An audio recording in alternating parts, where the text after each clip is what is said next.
Nah, pemirsa, sekarang saya sudah tiba nih di dapur Umsi, di mana di sini kita akan melihat proses pembuatan dari getuk.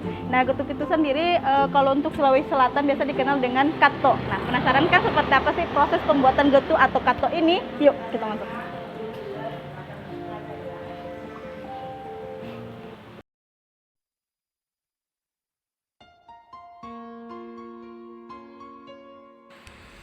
Sinta Alvin.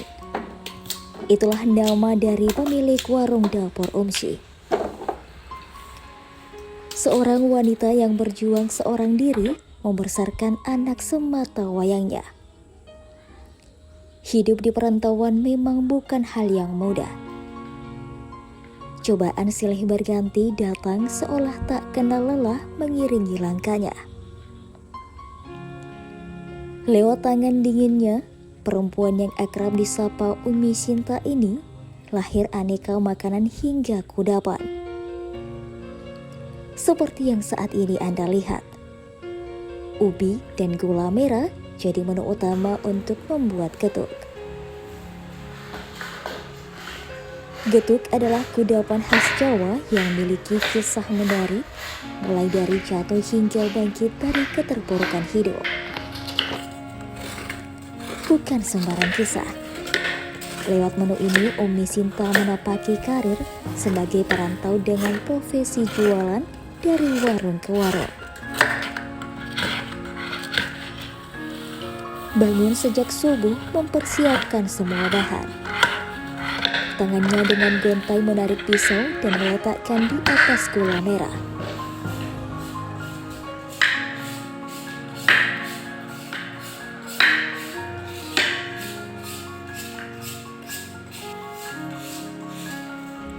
Sedikit demi sedikit, teriris rata dan diiringi dentuman pisau di nampan.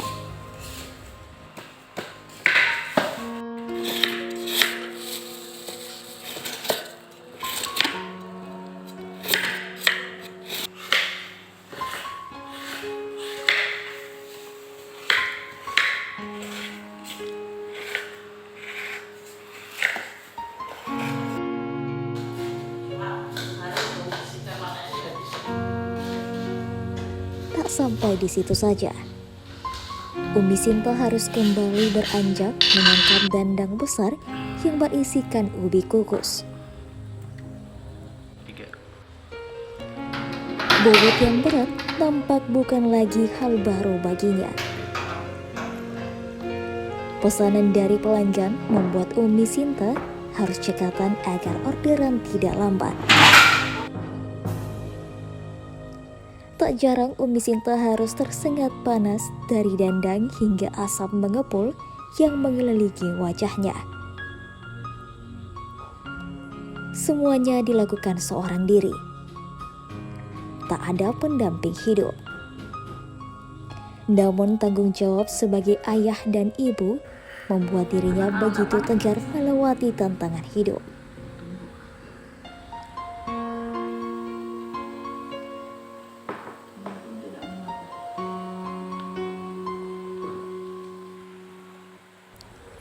Usai ubi matang, kini Umi Sinta kembali berkelut dengan lesung dan baskom kecil. Dengan sekuat tenaga, lesung tersebut dihujam ke dalam baskom yang berisi ubi.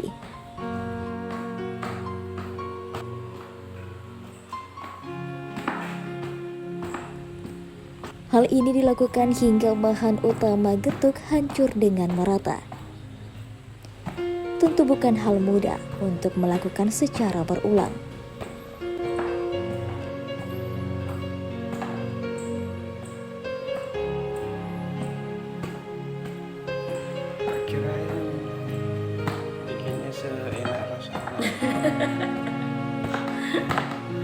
Karena susah, akhirnya terciptalah rasa yang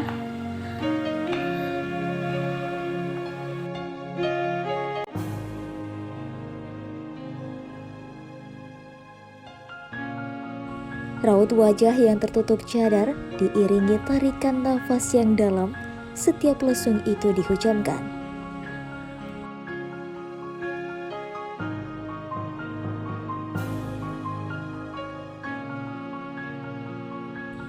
Aktivitas ini harus dilakukan dengan cepat agar ubi tidak mengeras dan kian sulit ditumbuk.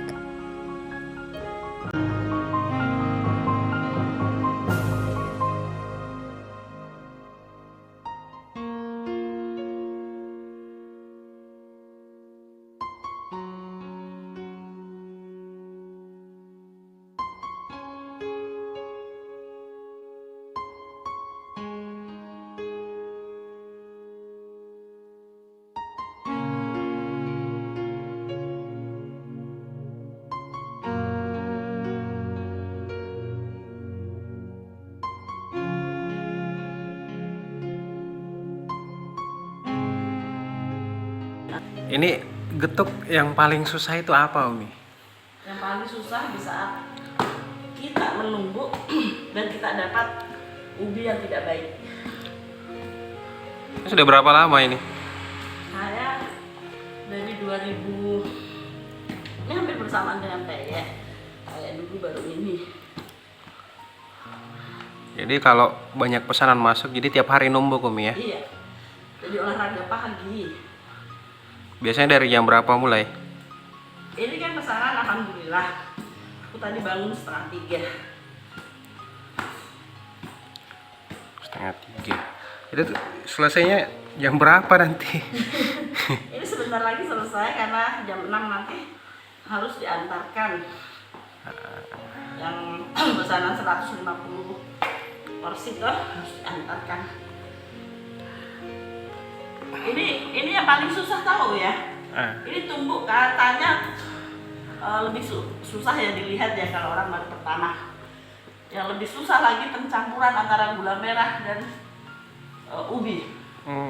Kenapa begitu? Karena ini ubi panas. Kita campur dengan tangan yang dilapisi hanya plastik.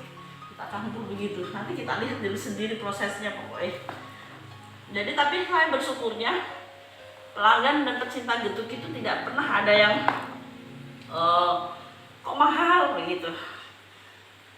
Tidak pernah mengeluh tentang harga. Itu saya bersyukur ya. Terima kasih para pelanggan getuknya Dapur Umsi. Meskipun tidak tahu prosesnya, tapi mereka tidak pernah mengeluh. Kan kalau ubi saja dia kan murah toh. Ubinya panas. Oke. Proses ini kembali diulang ketika gula merah dicampur ke dalam ubi yang telah hancur.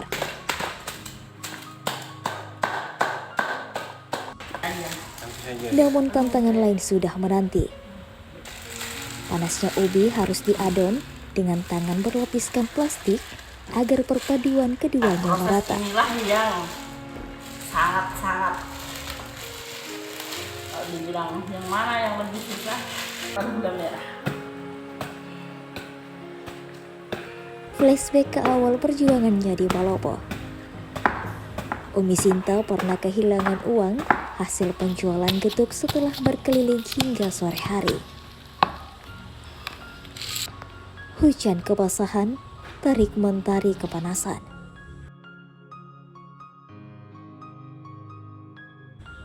Di penghabisan pengantaran, uang senilai 1 juta lebih raib hilang entah kemana.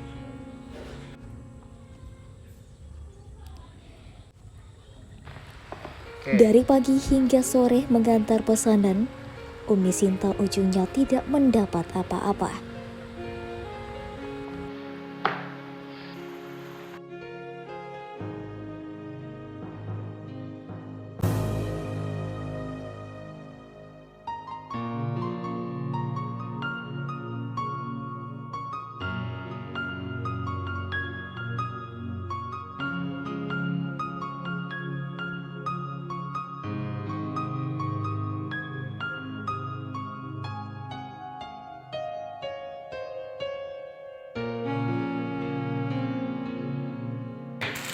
Ya Allah, ini yang paling seru pemirsa.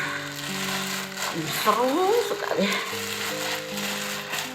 Dan mau tidak mau harus begini.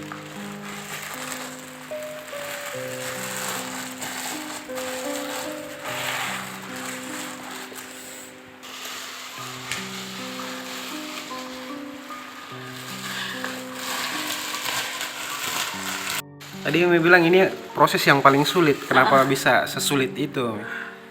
Bayangkan jika tangan kita masuk di dalam panas yang harus mengadon seperti ini, itu terasa langsung menjalar begini tuh di tangan panasnya. Jadi harus pakai kipas angin di belakang. Itu harus harga mati. Ini kalau di adonannya itu berapa lama? Sampai dia rata. Sampai dia rata. Kan tapi kalau dilakukan dengan setulus hati karena bahagia, insya Allah enggak sih, cuma ya pastilah ada. Mana ada pekerjaannya tidak sakit ya, tidak sengsara, nggak ada. Semuanya pasti ada prosesnya. Tidur saja capek. Di dapur Umsi itu setiap jualan selalu ada ceritanya nih. Kita mau tahu ceritanya apa sih? Ada apa dengan getuk ini kok tiba-tiba muncul? Getuk itu bukan juga lagi-lagi tuh getuk bukan inspirasi dari saya. Ceritanya juga dulu ada di Rehan Hati ada acara taklim ya. Nah, di sana para umahat. Umi kan orang Jawa, pasti bisa bikin getuk. Dan kita tahu, umur hidup saya tidak pernah bikin getuk begini. Tapi karena memang saya itu orang yang suka mencoba hal baru, berinspirasi dan lain-lain. Maaf ya. Akhirnya saya iakan saja. Dan di saat itu yang pesan itu 7 bungkus kayaknya, kalau enggak 10-12an bungkus. Bersyukur saja toh. Tapi awalnya itu pertamanya yang punya hajatan yang suruh bikinkan getuk untuk acara itu. Nah, karena suka semua, akhirnya mereka sama-sama memesan begitu. Jadi akhirnya dari situ pernah suatu hari saya dapat pesanan 100 bungkus.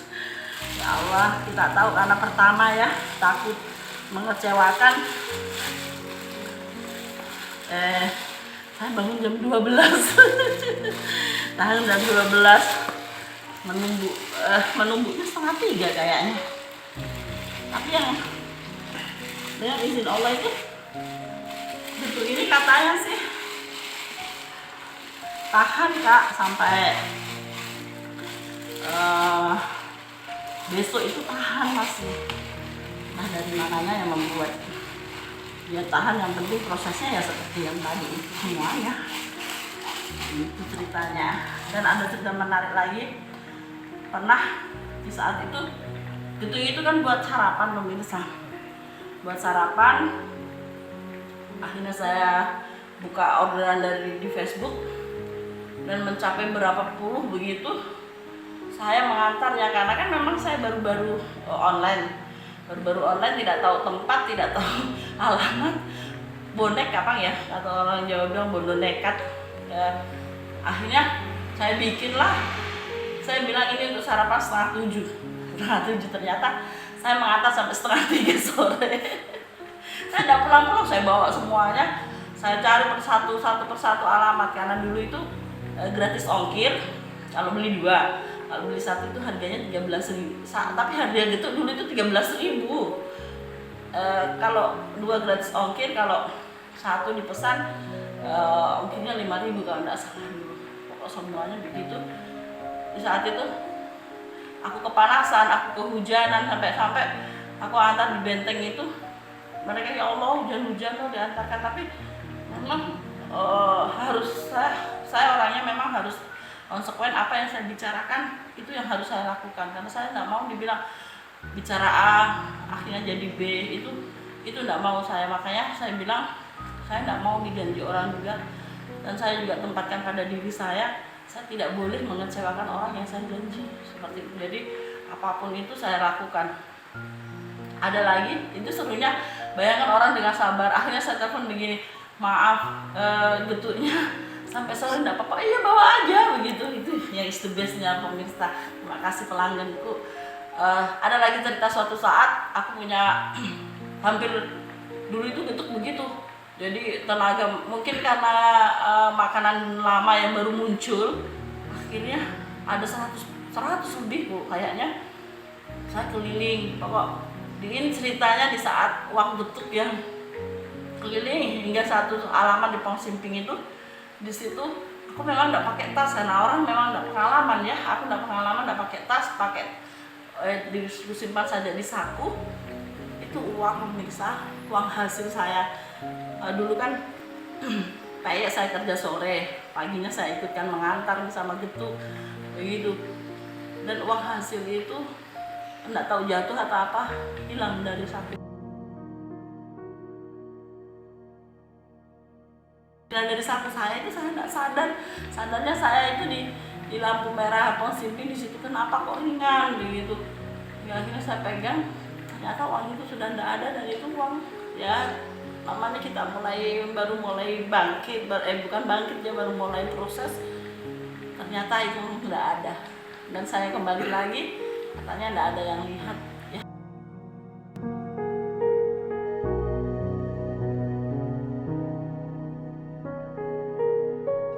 Allah menguji di situ kesabaran kita, karena memang ternyata kalau kita hijrah, kalau kita mau berbuat baik dengan jalannya Allah, itu pasti Allah akan menguji kita.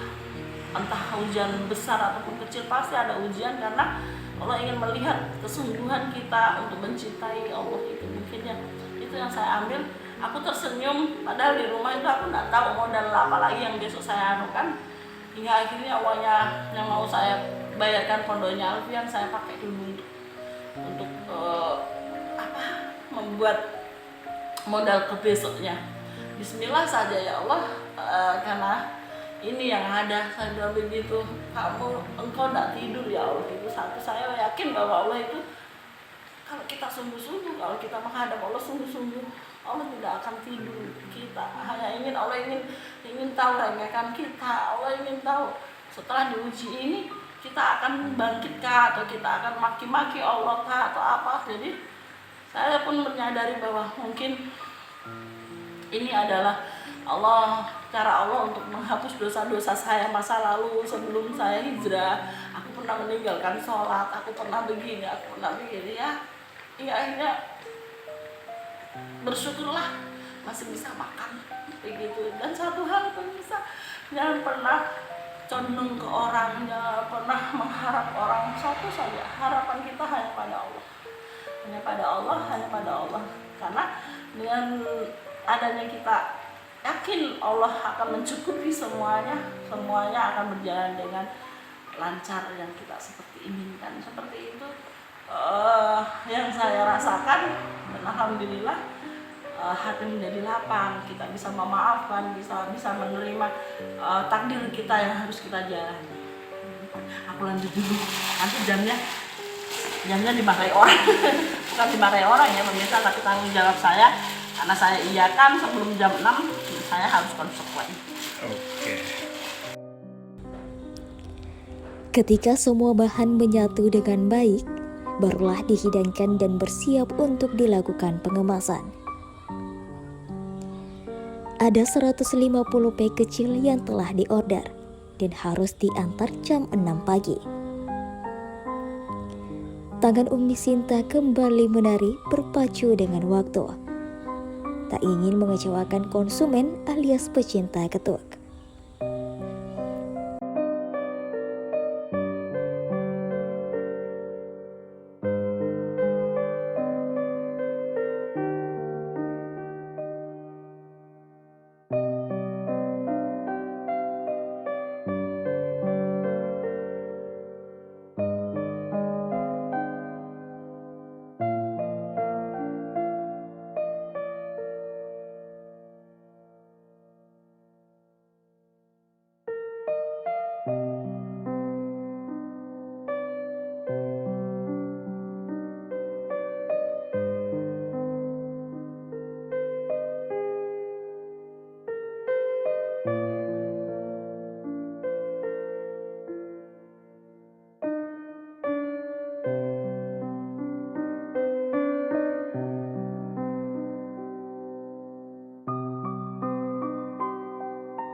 Kudapan ini juga dilengkapi dengan kelapa parut. Semua dipack bersamaan.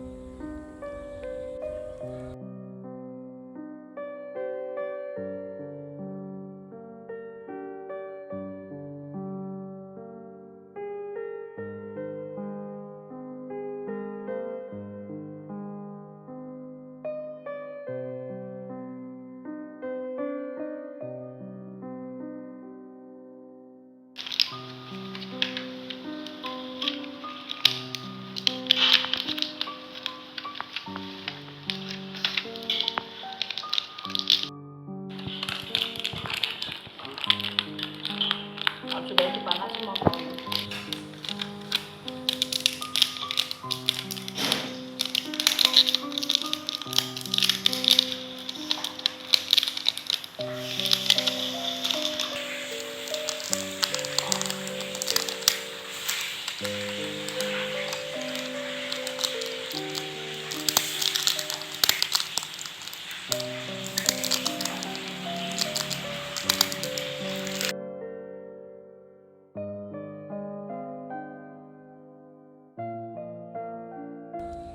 Sedangkan untuk kemasan daun pisang, parutan kelapa dibungkus secara terpisah.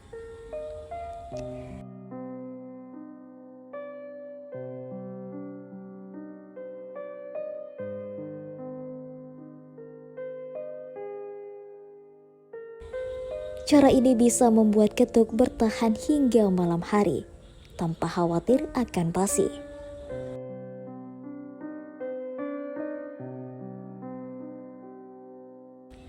Dari Umi Sinta kita bisa belajar bahwa cobaan adalah hal yang pasti terjadi.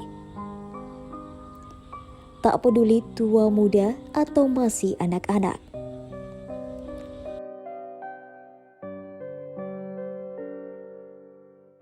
Masa itu akan tiba tanpa memandang kedudukan dan strata sosial.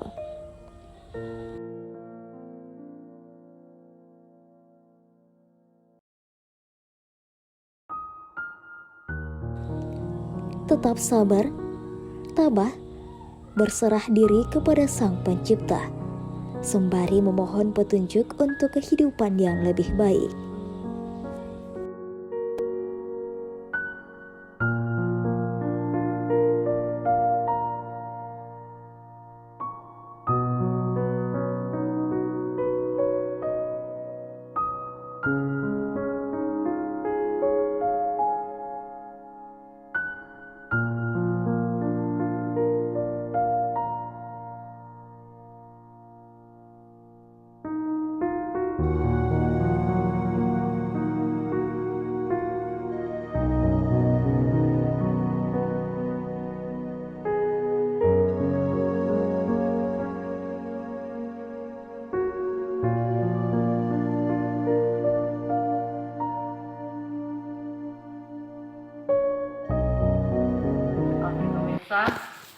Oke pemirsa, terima kasih sudah temani saya sebagaimana proses pembuatan getuk.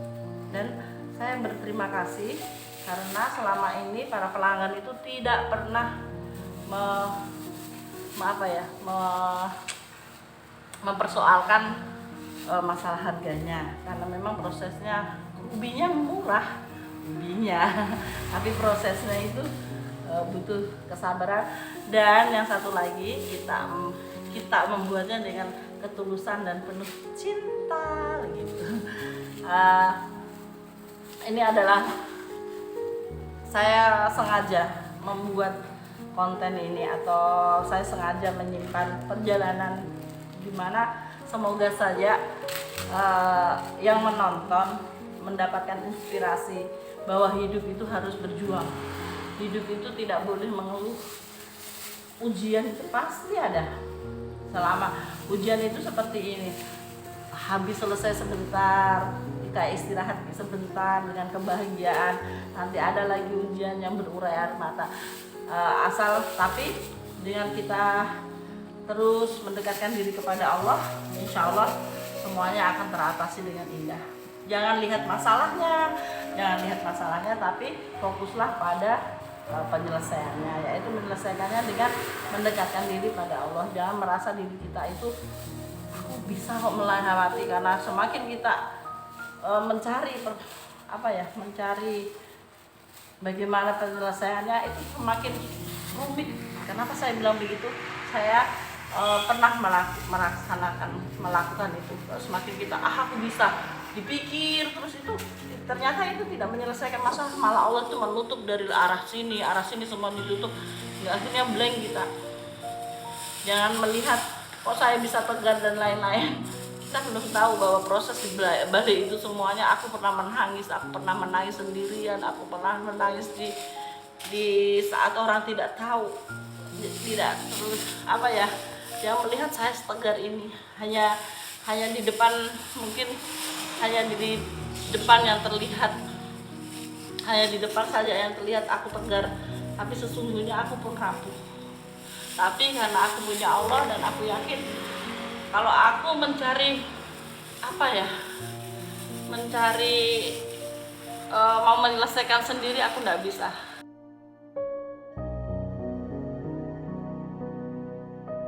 Nah pemirsa, seperti itulah tadi proses pembuatan dari getuk atau kato, di mana proses pembuatannya sangat menguras tenaga dan juga energi, apalagi dengan ubi yang merupakan bahan dasar dari getuk itu sendiri masih diolah dengan panas-panasnya. Nah dengan harga Rp10.000, saya rasa getuk atau kato ini sudah sangat sesuai dengan perjuangan dari proses pembuatannya.